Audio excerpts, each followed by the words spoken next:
একের পর এক দুর্দান্ত ডেলিভারি।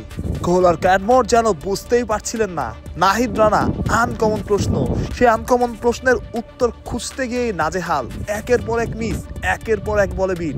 প্রসিদ্ধ এই ব্যাটারকে নাহিদ রানা খাবি খাইয়ে ছেড়েছেন তার গতি, পেস আর সুইংয়ে। দ্বিতীয় দিনের মতো নাহিদ অনুশীলনে, এদিন যেন আরো ভয়ঙ্কর। নাহিদ রানা বোলিং করেছেন পুরো তার রিদমে, যেন ম্যাচ খেলছেন, প্রমাণ করছেন তিনি ম্যাচ খেলার যোগ্য।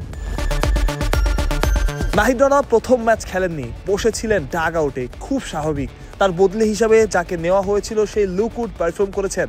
হুট করে তো আর নাহিদ রানাকে খেলিয়ে দেওয়া যায় না। নাহিদের তাই এখন প্রমাণের মঞ্চ অনুশীলন সেশনগুলো, যেখানে তিনি ঠিকই নিজেকে প্রমাণ করছেন, ব্যাটারকে বারবার পরাস্ত করছেন, দেখাচ্ছেন, বোঝাচ্ছেন তার সামর্থ্য।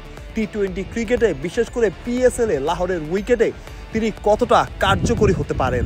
নাহিদের বোলিংয়ের প্রশংসাও করতে দেখা গেছে তার দলের ক্রিকেটারদের।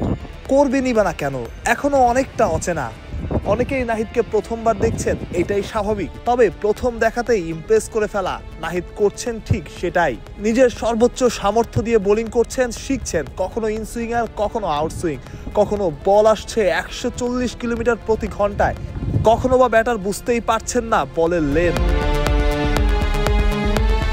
এখন পর্যন্ত শুধুই অনুশীলন সেশন, তবে ম্যাচে গেলেই পুরোপুরিভাবে প্রমাণ হবে নাহিদের সামর্থ্য কতটা, নাহিদ আসলে পারেন কিনা। সেটার জন্য হয়তো বা অপেক্ষা করতে হবে আরো কিছুদিন। কারণ ওই যে বলা, তার বদলে যাদের খেলানো হচ্ছে তারা পারফর্ম করছেন। নাহিদের খেলাটা তাই কিছুটা হলেও কঠিন। নাহিদ যখন সুযোগ পাবেন তখনই তাকে পারফর্ম করতে হবে, এটাই শেষ কথা। নয়তো দল থেকে বাদ পড়বেন। অর্থাৎ প্রতিটা সুযোগই ডু অর ডাই। নাহিদকে সেটা মেনে নিয়েই মাঠে নামতে হবে, যদি সুযোগ হয় আর কি। বাসুস প্রত্যয়, বিডি ক্রিক টাইম, লাহোর থেকে।